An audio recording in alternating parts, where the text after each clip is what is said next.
Good morning, guys. We are heading to the office. Another day in the life. I'm gonna show you what is gonna be happening today. We are finishing April. It's actually a pretty interesting month as well. A lot of things are going on. Heading to office. Finally, the weather is so much warmer in Belgrade as well. And for anyone who is from Serbia as well, thanks so much for watching. And like I was mentioning before, happy to connect with you. So please feel free to send me a message on Instagram or X. We'll be happy to meet you. Let's go. So we're heading by bus to the office. You know, actually in Belgrade here, the buses are free. So you can just hop on the bus and go to any locations you want. This is actually very convenient. And you can check every destination like bus in the Google Maps as well. You can see where they're coming, when are they coming. So very convenient. I'm gonna go on the bus today, just explore the possibilities because it's a bit further walk and we have to make the group call. We have Tuesday is our group calls with the girls, content team. Alyosha is in the office, so it's going to be a lot of going on.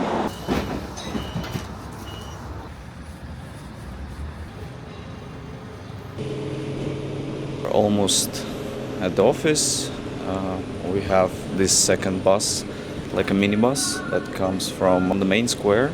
Goes directly to the office because this whole complex is called R Klasa. Hi Nina. You have the shirt today. Yes, because it's warm now. How are you? Doing good. Businessman.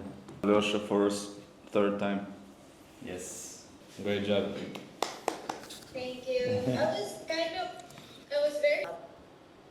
Great. Like I said, like you can just go through the ones that you feel that you can respond to. Okay, so we finished the call with Nina. It was actually pretty good. She was able to close 2 orders. Actually, one client who paid for 2 services. So it's been very impressive. That's why it's really important, I think, that what we're doing, like, you know, we have obviously the Nina, she's in Philippines, so she can help with when it's the night here in the Europe and it's still a good time in the US and actually Australia, because Australia is a big market. She can cover the Australian time zone, US time zone, and she was able to close a client. I mean, this is obviously always happening, but this just happened that the client ordered 2 services and you know, she was just in the moment. I'm so happy. Our child is growing now. She is getting better with sales. The client was really good. I talked to her during the day here, and then she got online like at her time, and she saw it like right away, which is really good. When the client is online, they want to continue, push them,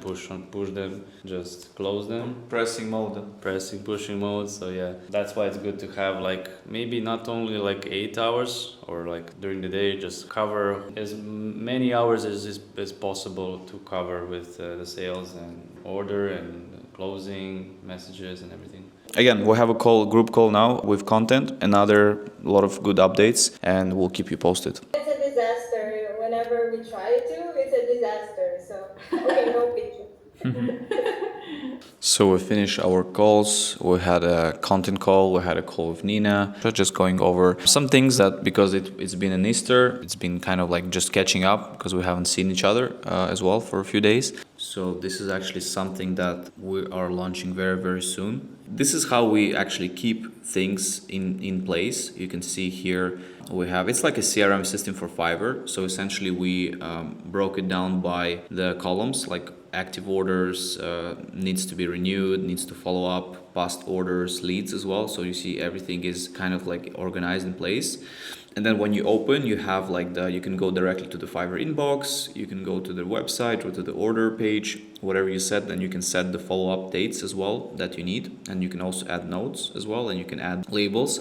So this is like a complete system that I think it can be very helpful for the Fiverr sellers. We're using it as well as, of course, every day in the life, just to recap how we've been doing this month. So actually, I would say it's still going to be quite consistent, quite 35K this month, less than the previous. Maybe it's gonna be the same, but if I do deliveries now, like always. Yeah, but still, it's very consistent.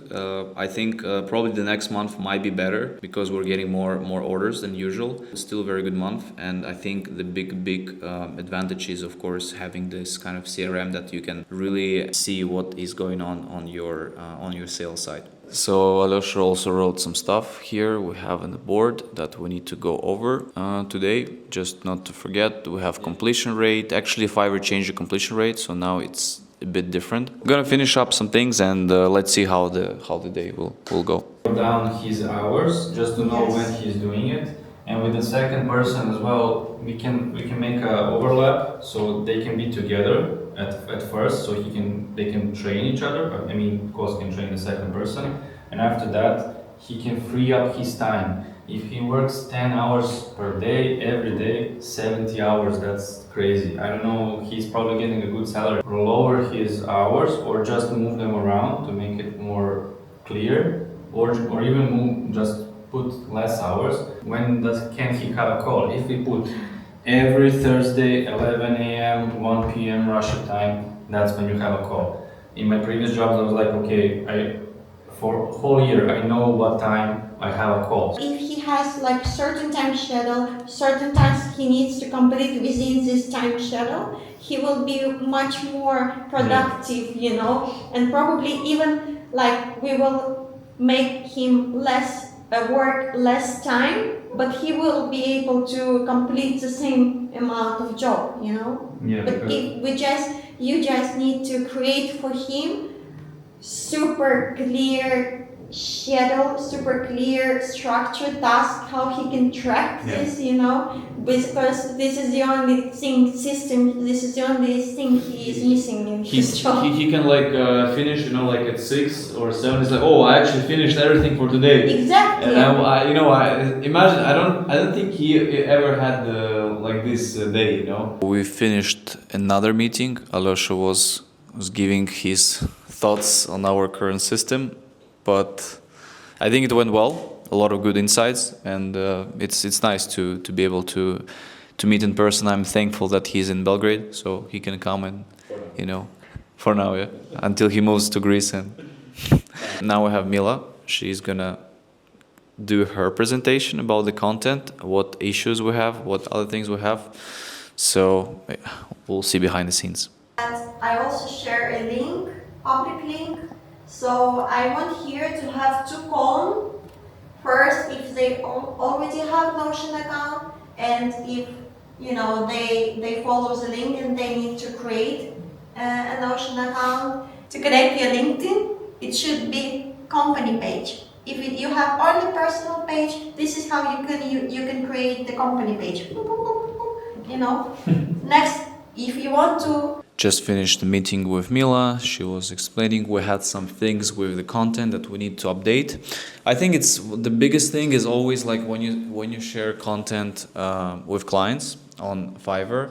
The biggest issue is that where do you share? Obviously, you can use the Fiverr internal tool, but it's not that great, to be honest. It creates more issues, so Notion is much better, for example. You have Airtable as well. You can share it in the Google. I think Notion is probably one of the best. We have the scheduling platforms as well. Clients don't know how to connect. There's always ongoing issues with like connecting Instagram to their Facebook business and then just like connecting to the scheduling platform. So like all these things, that's just part of the agency process, whenever you sell the services, and it just happens very normal. So we're gonna update, because we have like a separate landing page where we actually share the video and insights, how they can do that, but we're gonna actually update it, so it probably will be better tutorial and not just the video, but more like instructions written as well. So yeah, but overall I think we're done with the meetings. I've been also testing this is like external monitor for the smartphone, actually really good, very useful, because you can use the back camera and you can still see yourself here with that monitor. So but of course I'm recording with the Osmo, so I can see myself just through the Osmo. Time to get some lunch maybe,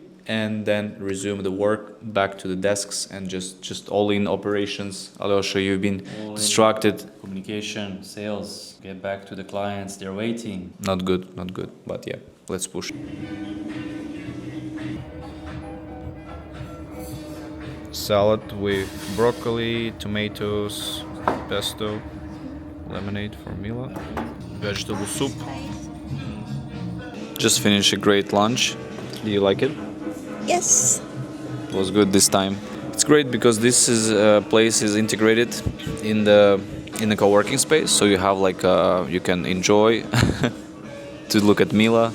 The menu from the restaurant is I would say it's like pricey, maybe not to day lunch, but they have like a lunch menu, special menu, which is better, and you can come from Monday to Friday. We come here a lot of times actually because it's just easier, or you can order of course, but quick break and Alyosha get back to sales. Need to push, close the month. Energy is here. Chocolate croissant. Later. First, we need to do some messages, and then we can take a walk while it's still sunny. Tomorrow is gonna be raining. It's gonna be so now maybe later we go for croissant. How does this work? Currently in the phone booth, just gonna be recording a video analysis. So we have actually a client which we completed the work. It's been 1 month, 2 accounts, because we actually, when we grow Instagram accounts, we have several methods, actually 2 methods. One of them is like following, unfollowing, and the other method is like liking content and liking stories. And that method is a bit slower, but some people just want to avoid like following, unfollowing people. So for them, it does work better, but the growth is slower. So sometimes clients, they think, I mean, we obviously say to them, but sometimes the growth is slower. So we just have to explain that. And of course, because, you know, like when you follow someone, let's say, and that person is more willing to check out your profile. So they're more likely, if they like your profile, they're going to follow you back. But if you like someone content, it's like, you know, not as strong action to follow you, right? So that's just one of the things. But we're going to make a video analysis. We'll see how it goes. And then, yeah, we'll go from there. I can show you here, as you can see, this is the client's profile. Unfortunately, if you want to grow these days, it's just going to be very, very hard to grow with content like this. You have to make it more personalized. You have to make it more engaging. It's just not going to be enough for you to grow by posting content like this. It still can help, but it's just not enough. That's why more likely they're using the promotion that I do, because they want to push more and more traffic, but it's just going to be very, very hard to sustain that. Hi, thanks so much for watching this video. So I want to record and explain so far about the report and also give you some tips and strategy for accounts so you can have better growth and better exposure as well. Thank you so much and have a great rest of the week. We just finished this analysis. Honestly, I think it was good. Problem is that these accounts are really weak, very, very weak. So I hope the client will understand. You know, sometimes like maybe it will be even better to just say to the client like, hey, just, you know, do this. But sometimes it's all depends on your content. Like if you're creating a lot of like, let's say AI content using AI, it's good. But the problem is that there's just so much of the AI content, and if you're like trying to outsource with the voiceover and everything, there's just so much. And it's not gonna work the same way as it can work when you actually speak about your brand, about your service, when you just can record these types of videos and just speak all day long about how your product and service works. So that's why it's a bit tricky, but we'll see what the reaction, and I'm gonna be sending the delivery reports. I mean, it's still been a good month, I would say. Good actions, no blocks or anything like that. So it still should be a good experience. We're planning to maybe add one more team member, and Alyosha is already brainstorming what this team member is gonna do. Crazy ideas. Yep. Also, these are the updates we can show you on the bigger screen. It's been very consistent. We actually had one day where we only got one order. I think it was, not sure what is it, Monday or weekend? It was Tuesday, live stream day. Tuesday live stream. One order here, which is very unusual, but then as you can see, we had like one of the bigger days, then it was very, very consistent, and then here little drop, and then we got how many orders here? 16. Yeah, 16. 15, so 30 orders. Very, very big 2 days, as you can see, and then again drop because of the weekend, because of the Easter, but then things have been very, very good yesterday. And today probably maybe 7. We need to get some, you know, this is the Fiverr. You have sometimes buyers are buying, they place an order, they get charged, but then they're like not submitting the requirements, you know. So you cannot really complete these orders because the buyer is gonna see, oh, your order has been delivered, and automatically they'll be online, and you can get in trouble because you deliver like false. So have to be careful with that. Maybe we will just cancel them so it doesn't hurt the statistics. So back home now, honestly, it's been a long day. But when I get home, usually of course, I still try to finish some stuff because you always have something is going on, especially with Fiverr. A lot of clients in the US, so they're waking up, they're sending message. We discussed this before that it will be maybe useful to have someone cover the evening shift as well because the number one thing to get sales is to be actually online, but not being like auto refresh, like actually being online, but being able to communicate with clients when you are online. That's something that I feel can be very, very powerful. Actually, I got a message, fellow Fiverr seller, which is very interesting. And I think maybe it's because I have posted something on Instagram yesterday. So that is very interesting. When you're getting active as well, you're constantly reminding yourself about two people. So it's very important to really be active on social media because then you can lead them to your Fiverr page. So, and also I was actually going over some of my competitors that are out there. This is also very important to see because if you are doing something good and you're getting demand, people gonna copy and people gonna try to do something similar. Of course, they might not get the same result as you, they might get also the same or better result, but still it's just interesting for me to see. And one of the services that we are planning to start offering is the paid ads. I feel this has definitely a lot of potential to do the paid ads, and I saw one of my competitor, she started to do the paid ads as well, and it's actually going pretty well. I was surprised because she got like I think more than 10 orders in queue already. I want to show you here. It definitely opens up opportunities because we already have like 300 active orders, which is maybe 250 plus clients. And one of my competitors, she actually has this gig, which is a Meta certified. So 12 orders in queue. The gig is relatively new, but I think that's also the beauty of these new gigs because, if you already have clients, and she has a lot of clients here on this gig, so she has 45 orders in queue, she could definitely upsell those clients, and those can be the clients that she has already. So very, very powerful. She also has another gig here, so you can see 5 orders in queue. So it's good to experiment that. We will see how it's gonna go, but again, we need to also have someone helping us too, because right now everyone is kind of busy and I would say have a lot of work, including me. So we'll see. Those are just some of the thoughts. Guys, again, thank you so much for staying in this vlog. Hope it was useful. I'm looking a bit tired, but gonna get some sleep. And let me know again if you're in Serbia and Belgrade. Send me a message. Thanks again for supporting the channel. Honestly, it's been really pleasure to record these kind of videos. I'll do my best to show more behind the scenes. Try to bring the guests. If you're in Serbia, we'll love to meet you as well. Bring you on the podcast. Just interview. Just have a casual talk. Nothing crazy. I don't want to push anyone, but just always inspiring. I feel the stories of other freelancers, of other people can be very inspiring. So if you're one of them, feel free to send me a message. Don't be shy. Let's connect together and see you in the next video.